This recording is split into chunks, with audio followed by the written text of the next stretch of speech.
My job as an artist is almost to create memories for people.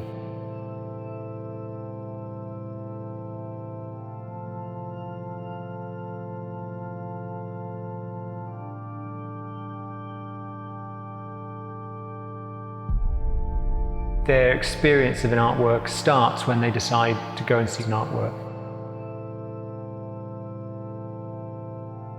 So there's a sort of expectation of that journey towards an artwork. They'll go and experience an artwork and be immersed in it, but they'll also enjoy other people seeing these artworks. These artworks aren't complete without the presence of the public as well. It needs people for these artworks to come alive.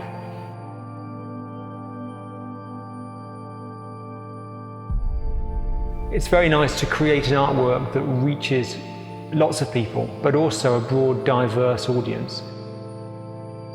Create an artwork that reaches everybody, that feels accessible, is really important for me.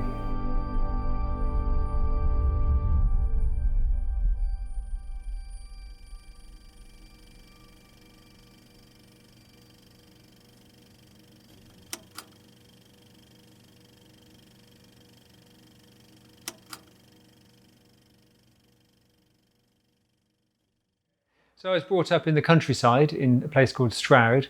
My father was a milkman, delivering milk in the morning, and my mother worked in a primary school. But they were always very supportive, allowed me to play and to draw.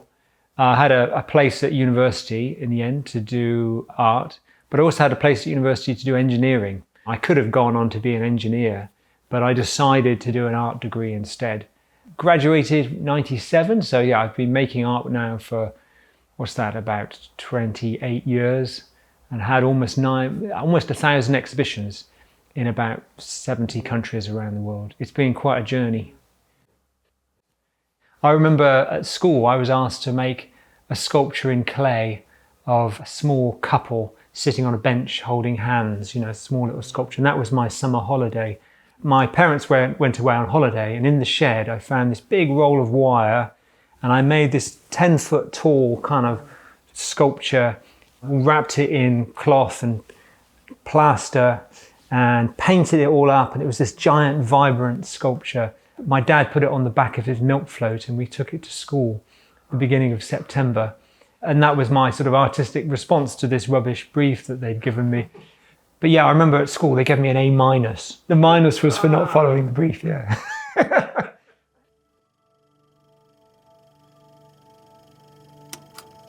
This huge column of light will be slowly breathing and pulsing 78 times, which is the number of births right across the city each day.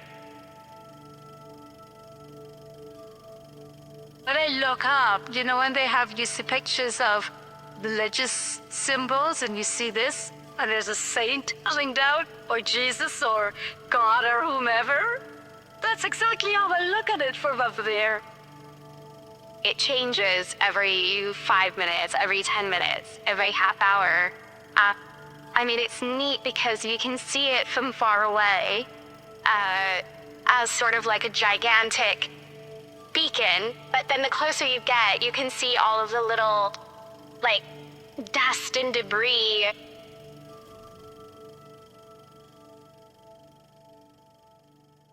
In the Cotswolds, there aren't really many contemporary art museums. So I'd never really seen contemporary art at all until I had a school trip to Liverpool. And I went to the Tate in Liverpool for the first time. And there was an amazing exhibition there by an artist called Giacometti, who makes these very tall, beautiful, elegant, figurative sculptures. And the wonderful thing about them was from the side, they looked traditional and normal, and then you walked around to see the figure from the front and you realised they're actually really narrow and really thin. So there's this sort of interesting optical phenomena about them, and that got me really excited, for some reason. The other side of me is the fact I'm slightly colourblind. So my colourblindness, I'm red-green colourblind, which means my paintings are really bad to begin with, but that colourblindness has given me an interest in visual perception. So lots of the artwork I make is inspired by thinking about the processes of visual perception and how we see the world. and thinking about our perception of scale as well. So there's a whole part of my practice that's thinking about optics and perception of imagery and how we perceive the world. And so I was known initially around the world for putting street pianos in cities for people to play. I had another artwork called the Sky Orchestra, where we strapped speakers onto hot air balloons. We were trying to fly in Birmingham, the Birmingham Symphony Orchestra actually in the balloons with their violins and trumpets. And we all turned up to this field to perform, but the problem was it was slightly too windy.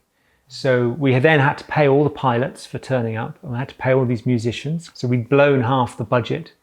And the director of the festival said, look, we've promised a large-scale artwork that was going to reach 100,000 people across Birmingham, and we've spent half the money. You need to come up with another idea really quickly to reach 100,000 people. And that's where the street piano project came from. So it was a solution to a bit of a disaster. But actually, the Play Me I'm Yours, the street piano project, has been far more successful than the Sky Orchestra ever was anyway.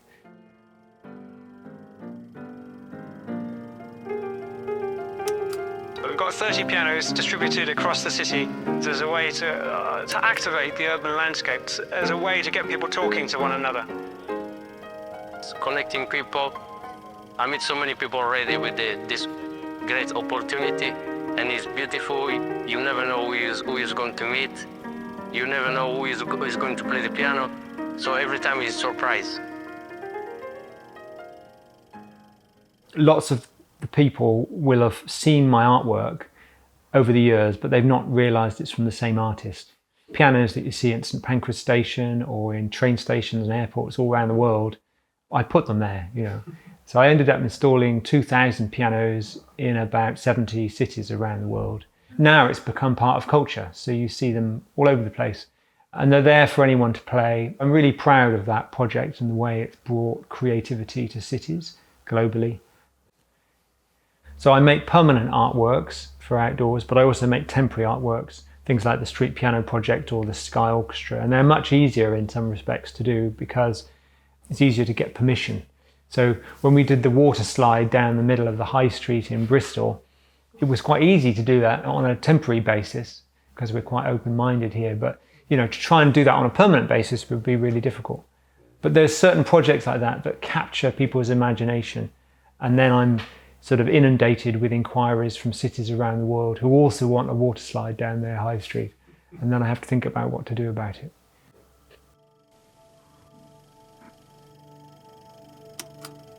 We had 96,000 people apply to try and go on this slide. And then out of that sort of electronic hat, we pulled 360 names. It was a really good idea because it's great for community spirit in Bristol. I couldn't believe it at first. I thought it was just a bit of a joke. And then, then I got the actual ticket through and I was really surprised. It's funny, you create these artworks and you're never really sure where they're going to end up. Some artworks I make, they just get presented once or they might die, and then other projects everyone wants them, and some art projects like the Street Piano Project then become embraced by culture and become normalized and part of cultural landscape, and it makes me proud. It can be quite difficult. I feel proud about the situation.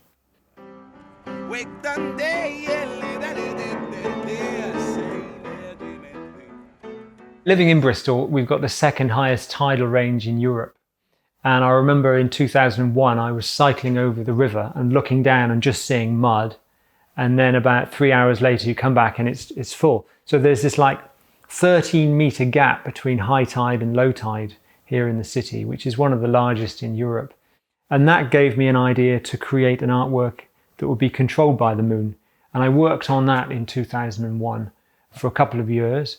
And at the same time, I had this idea I could make my own replica moon. But back then the data wasn't available and the printing technology hadn't been invented. So it took over 15 years before I had the opportunity to make a replica moon. In 2016, I created this artwork called the Museum of the Moon, which is a beautiful replica of the moon, all made out of NASA data. So it allows the public to see every crater and valley and mountain in perfect detail. And it's internally illuminated and 7 meters in diameter. It's been presented now in about 40 countries maybe 400 times.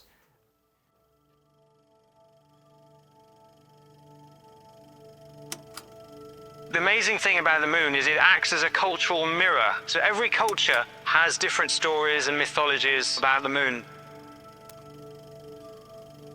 What did you like about it? It had lots of craters on. To it. And what's it feel like when you're underneath? It felt like it was falling on us. I thought it was very peaceful and calming. I think it's absolutely beautiful. Such a simplicity to the idea, but it's got this amazing imposing nature, and it's just exquisitely delivered. I think it's a great piece.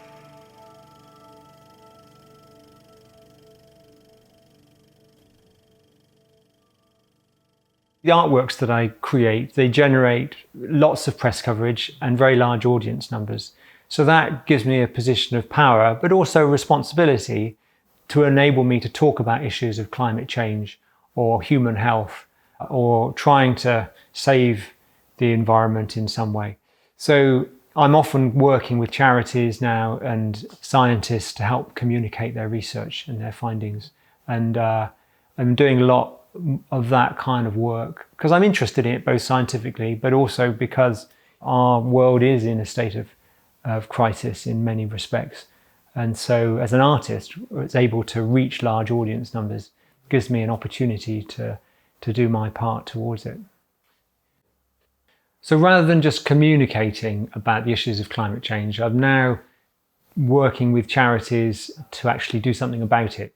So I'm working with a company called Avon Needs Trees, and we're planting a huge artwork that's going to take 50 or 100 years to grow, made of 365 trees that will form an artwork over the next century. And for me, it's this installation artwork, but it's a fundraising mechanism for that charity. They've already raised about £100,000 through this artwork that will enable them to buy more land and plant more trees. So I'm now using my creativity to help charities raise money to make the world a slightly better place. So I'm doing a lot more of that kind of work now as well.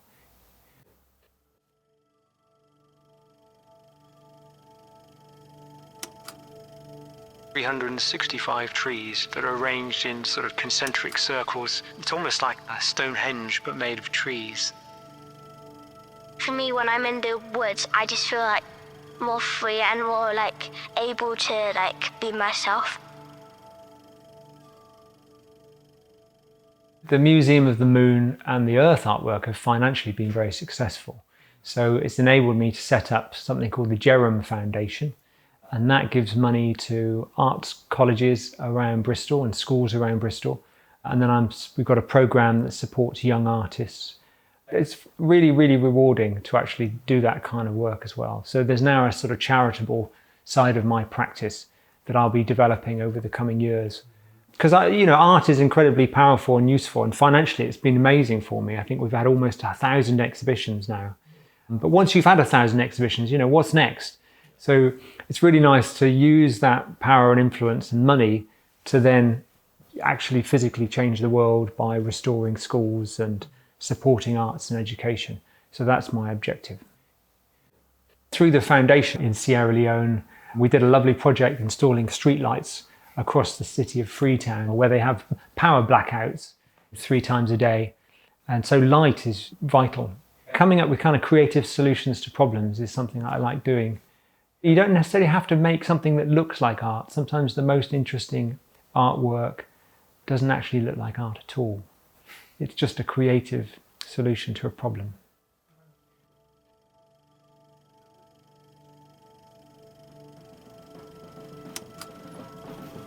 By working with a community, we can empower them and work with the creatives of that society to help change that city for the better. It's vital for the existence of man. When there is light, I feel happy, like the street lights, like at night when I study. I think what art does, it enables you to see the world and learn how to look and learn how to see. But it provides you with a creativity that allows you to problem solve and have creativity in your life. So there's so many musicians who've gone to art college But there's also, inventors and designers and graphic designers, everything around us is being built by creative people.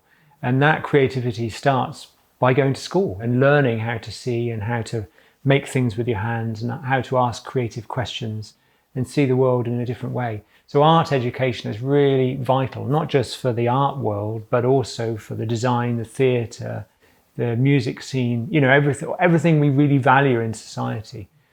A lot of it is about creativity fundamentally. And so art education is vital for children's upbringing. It's been really interesting to see how public interaction has changed, I think. One of the reasons why the street piano project took off was that in 2008, when I first started my street piano project, the smartphone was invented around that time, and everyone suddenly had a camera on their phone so they could take photographs and film themselves playing the piano. Social media really helped launch the street piano project because it enabled, it was an opportunity for people to film themselves or film other people playing the piano. The water slide was sort of 11 years ago now.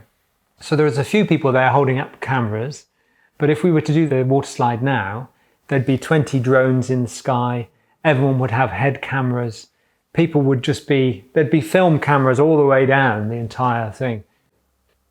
People are beginning to lose being present in the present, aren't they? They're just always continually streaming their lives and not being really, enjoying where they are. Same time, the reason why the moon and the earth artwork have been so successful is they're very visual. It's when people see these artworks for the first time, the first thing they do is they bring out their camera and take some photographs and share them on social media. But after about 5 minutes, once they've got all the shots, they then put their phone away and are then able to enjoy having their close encounter with the moon.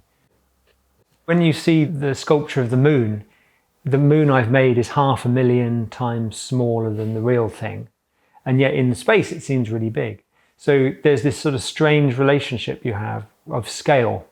And so you make people feel slightly small next to an item that is also being shrunk by comparison to the real thing. Or sometimes people feel really big, like they're a spaceman floating in outer space and beneath them is the earth turning. One of the reasons I made the earth artwork was to communicate a sense of what the overview effect is like. Is the experience that astronauts get when they first look down at the Earth from space and they see our Earth as this beautiful blue marble floating in the blackness of space. And they can see the clouds and they don't see any borders. And they realize that we're all living on this very thin little outer skin. And we're all in it together and we need to look after our planet. So there's a strange sense of scale and perspective that you get with these artworks, and that's quite inspiring.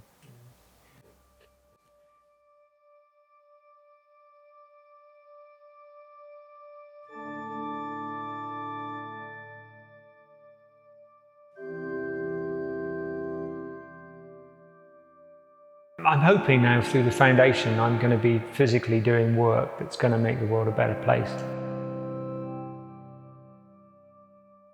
I think overall the work I'm doing is of value and I'm proud about that. The moon and the earth have been seen by maybe 30 or 40 million people now around the world. So there'll be some kids that will go, actually, I'm really interested in environmental science as a consequence of that. I'm going to go and study biology, or I'm going to be an astrophysicist because I've just seen the moon and it was amazing.